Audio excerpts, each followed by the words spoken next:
इस सदन को कुछ आश्वासन देना चाहता हूं। सबसे पहले तो ये आदेश हुआ है कि 48,000 झुग्गियों को 3 महीने में तोड़ा जाए।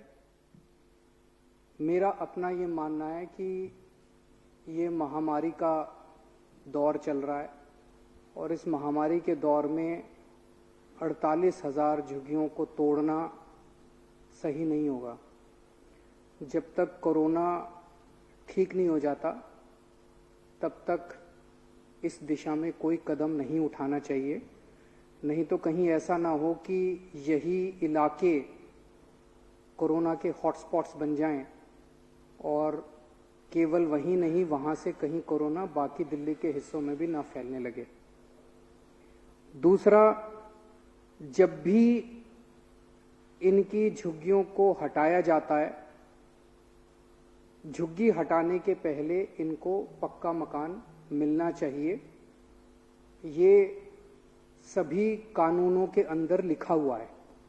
केंद्र सरकार का संसद द्वारा पारित किया गया special provisions act, DUSIB act, DUSIB policy और दूसिब प्रोटोकॉल, ये 4 कानून ऐसे हैं जो कि साफ साफ कहते हैं कि किसी भी झुग्गी वाले को अगर हटाया जाएगा तो पहले उसको पक्का मकान दिया जाएगा।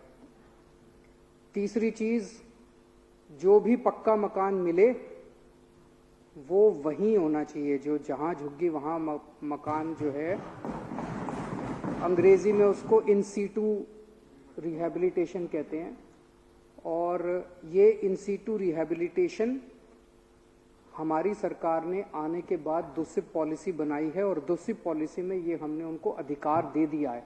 ये अब उनका कानूनी अधिकार है, हर झुग्गी वाले का कानूनी अधिकार है कि उसको उसके 5 किलोमीटर के दायरे के अंदर उसको घर मिलेगा। ये ख्याल रखा जाए। हमें ये नहीं भूलना चाहिए कि झुग्गी में रहने वाले लोग दिल्ली की अर्थव्यवस्था में और दिल्ली की जिंदगी में बहुत अहम भूमिका निभाते हैं। अगर एक दिन के लिए दिल्ली के सारे नेता काम करना बंद कर दें तो दिल्ली चल जाएगी। एक दिन के लिए दिल्ली के सारे अफसर काम करना बंद कर दें तो दिल्ली चल जाएगी।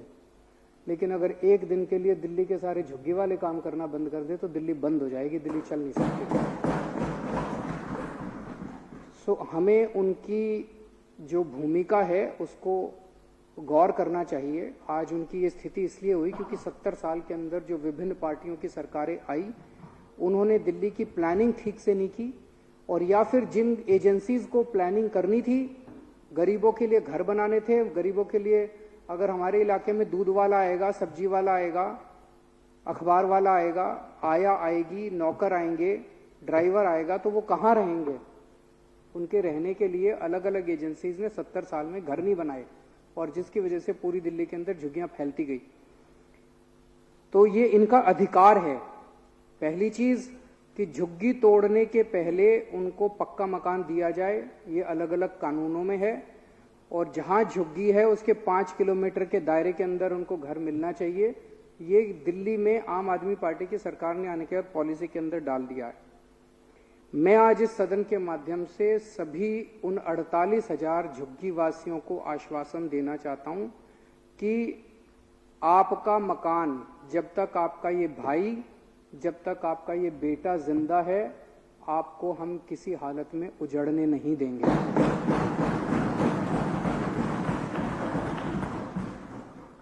जब भी आपकी झुग्गी को हटाया जाएगा उसके पहले हम सुनिश्चित करेंगे कि आपको पक्का मकान दिया जाए और पूरे प्रयत्न करेंगे कि आसपास दिया जाए।